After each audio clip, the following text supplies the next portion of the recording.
बिस्मिल्लाहिर्रहमानिर्रहीम। अस्सलाम वालेकुम दोस्तों, मैं ਤੁਹਾਡਾ ਮੇਜ਼ਬਾਨ ਮੁਹੰਮਦ ਸਾजिद ਵਿਰਕ। ਤੁਸੀਂ ਵੇਖ ਰਹੇ ਜੇ YouTube ਚੈਨਲ ਮੇਰਾ ਸਾਈਵਾਲ ਟੀਵੀ। ਜਿਵੇਂ ਕਿ ਜਨਾਬ ਮੈਂ ਵੀਰਾਂ ਵਾਸਤੇ ਰੋਜ਼ ਕੋਸ਼ਿਸ਼ ਕਰਦਾ ਹਾਂ ਅੱਛੇ ਤੇ ਖੂਬਸੂਰਤ ਜਾਨਵਰ ਵੀਡੀਓ ਲੈ ਕੇ ਹਾਜ਼ਰ ਹਾਂ। ਇਸੇ ਤਰ੍ਹਾਂ ਜਨਾਬ ਰੋਜ਼ ਦੀ ਨਿਸਬਤ ਅਸੀਂ ਜਨਾਬ ਦੋਸਤਾਂ ਵਾਸਤੇ ਇੱਕ ਸਦੀ ਸੀ ਪਿਆਰ ਦੀ ਵੀਡੀਓ ਲੈ ਕੇ ਹਾਜ਼ਰ ਹੋਏ ਹਾਂ। ਉਮੀਦ ਕਰਾਂਗੇ ਹਰ ਰੋਜ਼ ਤੁਹਾਨੂੰ ਸਾਡੀ ਅੱਜ ਦੀ ਵੀਡੀਓ ਵੀ ਪਸੰਦ ਆਏਗੀ। ਇਸ ਤੋਂ ਪਹਿਲੇ ਤੁਹਾਨੂੰ ਜਾਨਵਰ ਦੀ ਤਸੱਲੀ ਸਭ ਤੋਂ ਪਹਿਲੇ ਜਨਾਬ ਸਾਡੇ ਚੈਨਲ ਨੂੰ ਕਰਨਾ ਸਬਸਕ੍ਰਾਈਬ ਤੇ ਬੈਲ ਆਈਕਨ ਤੇ ਕਲਿੱਕ ਕਰਨਾ ਕਿ ਅੱਛੀ ਔਰ ਬਿਹਤਰੀਨ ਵੀਡੀਓ ਦਾ ਨੋਟੀਫਿਕੇਸ਼ਨ ਜਨਾਬ ਮਿਲਦਾ ਰਹੇ ਵੀਰਾਂ ਨੂੰ। ਤੇ ਵੀਰ ਵੇਖਦੇ ਰਹਿਣ। ਅੱਜ ਜਨਾਬ जिन्ने भी मेरे जनाब वीर दोस्त सबसक्राइबर सानू जनाब चाहने वाले उन्होंने मेरी तरफों जनाब दिल की गहराइयों तो जनाब ईद मुबारक ते खुशियां वंडो जनाब ते खुश रहो ते आपदे जनाब हमसाया का आंढी गुआढ़ी सारे का ख्याल करो। तो जनाब असीं तुहाडे वास्ते मेहनत करी दी ईद वाले दिन भी मेहनत की जनाब वीरां वास्ते जानवर खावांगे सजरी सुई ब्याह जनाब थल्ले करावांगे उस बाद जनाब डिटेल मार्क लवांगे। यह जनाब जानवर रखने माशाअल्लाह अल्लाह के फजल नाल ओरिजिनल हाइट मेरे कैमरे की नज़र के सामने जनाब बंदे तो उच्ची हाइट सिर ओरिजिनल मोनी जर्सी तो जनाब सही वाल का टच आउट क्लास पीस जनाब वीर दोस्तों वास्ते इंशाल्लाह तुहाडे वीर ने जनाब हमेशा मेहनत की म्यारी जानवर लेके आया है जनाब अडर की क्वालिटी माशाअल्लाह इनू जनाब आखीदा थब्बियां दे हवाने गल्लां बातां नाल नहीं इंशाल्लाह कैमरे दी अख जी आप बोल के दस दी भी वाकई जनाब जेडे थब्बियां दे हवाने ने ते जेड़ा थण है माशाअल्लाह मुठ मुठ दा जनाब रुग रुग दा जनाब विरला जनाब थणा दे वेख सकदे मरले मरले दी वंड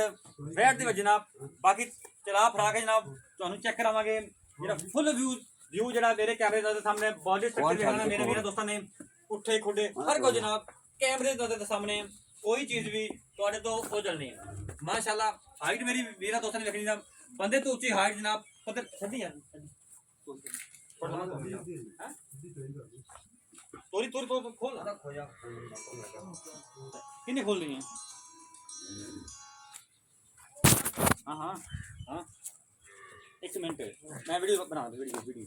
माशाअल्लाह अल्लाह दे फजल नाल मेरे वीर तसल्ली करन मेरे दोस्त जनाब तसल्ली करन थब्बियां दे हवाने ने गल्लां बातां नाल नहीं कैमरे की नज़र के सामने जनाब इंशाअल्लाह तुहाडे वीर ने हमेशा ऐसे जानवरों तरजीह दी जनाब जेड़े जनाब क्वालिटी वाइज जनाब ब्रीड वाइज आउट क्लास होन लै जनाब फिजिकली फिटनेस भी मेरे वीर दोस्तों के सामने इनू जनाब आखीदा थब्बियां दे जनाब ते पंडां दे हवाने माशाअल्लाह रेडी जनाब लैके तुरी फिरदी है पटोले वर्गी वैड जनाब बड़ा एक कमाल दा पीस वीर दोस्तों वास्ते सेट हो चुके हैं फिजिकली फिटनेस भी मेरे वीर चेक कर लेना कोई जनाब मरोड़ नहीं कोई कुछ नहीं जनाब 16 ने जानवर से बाकी जनाब लैन देने नसीब होंगे ने साडा काम जनाब मेहनत काबशा वीर वास्ते करते रहिए। अगर तो जनाब साडी अज दी वीडियो अच्छी लगे जनाब वीडियो दे एंड ते कमेंट बॉक्स में जाके जनाब आपकी राय का इज़हार लाजमी करा करो ताकि जनाब असं मजीद जनाब वीर वास्ते बेहतरी करते रहिए अच्छे तो मैरी जानवर लेके आते रहिए। पिछे ने बच्चा बच्चा जी पिछे जनाब इहदे बच्चा जे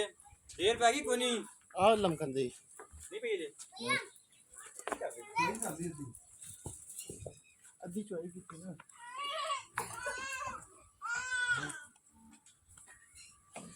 जनाब तुसीं तसल्ली कर लिए बाकी डिटेल आप जनाब मालिक तो लेने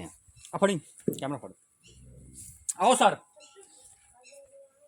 आओ सर अस्सलाम वालेकुम जनाब वालेकुम सलाम जट साहब की हाल ने अल्लाह दा शुक्र जट साहब पहले तो ਤੁਹਾਨੂੰ ਸਾਡੀ ਤਰਫੋਂ ईद मुबारक जनाब सुन बोला ਤੇ ਜਨਾਬ ਤੁਸੀਂ ਦੱਸੋ ਜਿਹੜਾ जानवर सब तो पहले सारे अल्लाह इस्लाम ਨੂੰ ਮੇਰੇ ਤਰਫੋਂ ਦਿਲ ਦੀ ਗਹਿਰਾਈਆਂ ਤੋਂ ਈਦ ਮੁਬਾਰਕ ਹੋ राशद जट ਦੀ ਤਰਫੋਂ जनाब ਅੱਛਾ ਜਟ ਸਾਹਿਬ ਇਹ ਦੱਸੋ ਕਿ ਜਿਹੜਾ ਆਪਾਂ ਜਾਨਵਰ ਵਿਖਾਇਆ ਹੈ जी जी ਇਹ 12 ਨਹੀਂ ਕਿੰਨਾ ਡਿਲੀਵਰੀ ਕੀਤਾ ਪੱਕਾ दूसरा ਜਨਮਨ ਦੂਸਰਾ ਦੁਬਾਰਾ जेनवन दूसरा ਕਿੰਨੀ ਕੁ ਦੇਰ ਹੋਈ ਸੂਈ ਨੂੰ 2 ਘੰਟੇ ਹੋਏ ਨੇ ਭੈਣ ਤੇ ਆਰਡਰ ਕੁਆਲਿਟੀ ਮਾਸ਼ਾਅੱਲਾ ਵੈਡ ਕੋ ਲੈ ਕੇ ਤੁਰਿਆ ਨਹੀਂ ਜਾਂਦਾ ਠੀਕ ਹੋ ਗਿਆ। ਅਸੀਂ ਅੱਧੀ ਚੋਈ ਕਰ ਦਿੱਤੀ ਤਾਂ ਕਿ ਰਿਲੈਕਸ ਹੋ ਕੇ ਬਹਿ ਕੇ ਜੇਰ ਪਾ ਜੇਰ ਪਈ ਨਹੀਂ ਹੈ ਜੀ ਜੇਰ ਪਈ ਹਾਂ ਤੋਂ ਸਾਫ ਆਏ ਨੇ ਬਿਲਕੁਲ ਬਿਲਕੁਲ ਓਕੇ ਛੱਟਾ ਪਵਾਰ ਗੱਡੀ ਮਰੋੜੀ ਕਿਸੇ ਕਿਸਮ ਦਾ ਕੋਈ ਐਪ ਨਹੀਂ ਆਇਆ। ਨਹੀਂ ਆਪਾਂ ਜ਼ਿੰਮੇਦਾਰ ਹੋਵਾਂਗੇ ਇਨਸ਼ਾਅੱਲਾ ਜਿਹੜਾ ਭਰਾ ਆਨਲਾਈਨ ਲਏਗਾ ਬੇਫਿਕਰ ਹੋ ਸਹੀ ਹੋ ਗਿਆ ਆਪਾਂ ਕੋਈ ਨੁਕਸ ਨਿਕਲਦਾ ਹੈ, ਆਪਾਂ ਗਾਂ ਦੀ ਕੀਮਤ ਵਾਪਸ ਕਰਨ ਦੇ ਨੂੰ ਪਾਬੰਦ ਹੋਵਾਂਗੇ। ਬਿਲਕੁਲ ਠੀਕ ਹੋ ਗਿਆ ਜਦ ਤੱਕ ਪਿੱਛੇ ਬੱਚਾ ਬੱਚਾ ਜੀ ਦੂਜਾ ਵਾਰ ਡਿਲੀਵਰ ਕੀਤਾ ਦੂਸਰਾ ਅੱਧੀ ਚਵਾਈ ਹੋ ਗਈ ਕਿੰਨਾ ਐਕਸਪੈਕਟ ਕਰ ਸਕਦੇ ਕਿ ਦੁੱਧ ਕਰੇਗੀ ਦੂਜੇ ਵਾਰੇ ਯਾਰ ਮਾਮਲਾ ਤਾਂ ਆਉਣ ਵਾਲੇ ਤੇ ਫਿਰ ਅੱਲਾ ਦੀ ਜ਼ਾਤ ਦੇ ਕੋਲ ਨੇ ਲੇਕਿਨ ਬੰਦਾ ਟੋਕੋ ਹੀ ਕਰ ਸਕਦਾ ਹੈ ਬਿਲਕੁਲ, ਨਾ। ਦੁੱਧ ਨਸੀਬ ਦਾ ਨਸਲ ਪਾਇਦਾ ਹੁੰਦਾ ਜੀ। ਪਾਇਦਾ ਹੁੰਦਾ ਹੈ, ਲੇਕਿਨ ਉਮੀਦ ਕਰਦੇ ਆ ਵੀ 20 ਪਲੱਸ ਵਾਲੀ ਬੈਡ ਹੈਗੀ ਨਾਰਮਲ ਖੁਰਾਕ 20 ਪਲੱਸ ਆਰਾਮ ਨਾਲ ਕਰੇ ਪਲੱਸ ਕਰੀਏ ਅਗਰ ਉਹ ਭਰਾ ਬਿਹਤਰ ਖੁਰਾਕ ਕਰੇਗਾ ਇਹਨੂੰ ਟਾਈਮ ਦੇਗਾ ਜਿਸ ਤਰ੍ਹਾਂ ਕਈ ਭਰਾ ਨੇ ਜਿਹੜੇ ਸ਼ੌਕੀਨਾ ਕੰਮ ਕਰਦੇ ਸ਼ੌਕ ਨਾ ਕਰਦੇ ਨੇ ਮਤਲਬ ਜਾਨਵਰ ਨੂੰ ਸਮਝਦੇ ਨੇ ਸਹੀ ਹੋ ਗਿਆ ਇਨਸ਼ਾਅੱਲਾ 25 26 ਲੀਟਰ ਈਜ਼ੀ ਕਰੇਗੀ ਈਜ਼ੀ ਕਰੇਗੀ ਮਾਸ਼ਾਅੱਲਾ ਇਨਸ਼ਾਅੱਲਾ ਜਿੰਦਾਬਾਦ ਬੈਡ ਦੀ ਜਵਾਨੀ ਬੜੀ ਹੈ ਮਤਲਬ ਸਿਰ ਦੇ ਭਰਾ। ਤੁਸੀਂ ਗਿੱਟ ਗਿੱਟ ਚੱਲਦੀ ਬੜੀ ਮਾਸ਼ਾਅੱਲਾ ਜੀ ਕੋਈ ਸ਼ੱਕ ਨਹੀਂ ਦੇ ਵਿੱਚ ਹਾਂਜੀ 16 ਫਰੈਸ਼ ਪੀਸ ਨੇ ਪੈਸੇ ਲਾ ਕੇ ਚੰਗੀ ਚੀਜ਼ ਲੱਭ ਜਾਣਾ ਇਹ ਮੁਕੱਦਰ ਦੀ ਗੱਲ ਬਿਲकुल जी ਨੁਕ ਸਾਹਿਬ ਆਪਣਾ ਦੁੱਧ ਨਸੀਬ ਦਾ ਠੀਕ ਹੋ ਗਿਆ ਰਮਜ਼ਾਨ ਦਾ ਮਹੀਨਾ ਗੁਜ਼ਰਿਆ ਈਦ ਦਾ ਦਿਨ ਸਰ ਸੋਹਣੀ ਜੀ ਗੱਲ ਪੈਕੇਜ ਦਿੱਤੇ ਨੇ ਬੜਿਆਂ ਭਰਾਵਾਂ ਨੇ ਅੱਜ ਵੀ ਸੋਹਣੀ ਜੀ ਗੱਲ ਕਰੋ ਕਰਨ ਵਾਲੇ ਜਿਹੜੇ ਸਨ ਆਪਾਂ ਉਹਨਾਂ ਘਰ ਬਹਿ ਕੇ ਜਾਨਵਰ ਲੈਣੇ ਔਰ ਅਲਹਮਦੁਲਿਲਾ ਆਪਣੇ ਤੇ ਮੁੱਤ ਨਹੀਂ ਬਿਲਕੁਲ ਜੀ ਠੀਕ ਹੋ ਗਿਆ ਇਸੇ ਤਰ੍ਹਾਂ ਹੀ ਅੱਜ ਆਪਾਂ ਸੋਹਣੀ ਦੀ ਗੱਲ ਕਰ ਜਾਂਗੇ 3,80,000 ਰੁਪਏ ਦੀ ਗੱਲ ਦੇ 3,80,000 ਇਹ ਲਾੜ ਪਿਆਰ ਕੁਝ ਕਰੋ ਥੋੜਾ ਬਸ ਉਹ ਜਿਹੜਾ ਭਰਾ ਮੌਕੇ ਤੇ ਆਏਗਾ ਉਹਦੇ ਨਾਲ ਪੈਕੇਜ ਕਰਾ ਦਿਓ ਈਦ ਵਾਸਤੇ ਯਾਰ ਉਹ ਜਿਹੜਾ ਆਏਗਾ ਸਪੈਸ਼ਲ ਈਦ ਪੈਕੇਜ ਕਰ ਦਿਓ ਮੌਕੇ ਤੇ ਜਿਹੜਾ ਭਰਾ ਆਏਗਾ ਉਹਦੇ ਨਾਲ ਕੋਈ ਕਰ ਲਾਂਗੇ ਮੈਂ ਮੌਕੇ ਤੇ ਬਣਾ ਹੁਣ ਨਹੀਂ ਹੁਣ ਤੂੰ ਤਰਲੇ ਨਾਲ ਲੈ ਪਹਿਲੇ ਤੂੰ ਕਰਾਵੇ ਫਿਰ ਉਹ ਤੋਂ ਆ ਕੇ ਝੇੜਾ ਪਾਉਣ ਇਹਨਾਂ ਡਿਸਟੈਂਸ ਨਹੀਂ ਹੈ ਗੱਲ ਦੇ ਵਿੱਚ ਇਕੱਠੀ ਕਰਨੀ ਹੈ ਇਕੱਠੀ ਕਰਾਂਗੇ ਨਹੀਂ ਹੋ ਜਾਏਗਾ ਆਪ ਦਾ ਨੰਬਰ ਲਿਖਾਓ 0301 71 21 778 ਇਹ ਸਾਡਾ WhatsApp ਨੰਬਰ ਹੈ ਇਹ ਰਾਬਤਾ ਨੰਬਰ ਇਹ ਜਨਾਬ ਰਾਸ਼ਦ ਸਾਹਿਬ ਦਾ ਨੰਬਰ ਹੈ ਇਹਨਾਂ ਨਾਲ ਤੁਸੀਂ ਰਾਬਤਾ ਕਰ ਸਕਦੇ ਜੇ ਸਾਡਾ ਨੰਬਰ ਜਨਾਬ ਡਿਸਕ੍ਰਿਪਸ਼ਨ 'ਚ ਮੌਜੂਦ ਹੈ ਤੁਸੀਂ ਉੱਥੇ ਲੈ ਸਕਦੇ ਜੇ ਜਾਨਵਰ ਤੁਹਾਨੂੰ ਇੱਕ ਦਫਾ ਫਿਰ ਵਿਖਾ ਦਿੰਦੇ ਹਾਂ ਇਹ ਜਨਾਬ ਜਾਨਵਰ ਦੇਖ ਲਓ ਇੱਕ ਦਫਾ ਫਿਰ ਜਨਾਬ ਸੱਜਰ ਸੂਈ ਹੈ सेकंड टाइम पीछे बच्चा अद्धी चॉइस जनाब जानवर की हो चुकी है बाकी जनाब माशाल्लाह आउट क्लास पीस है जनाब।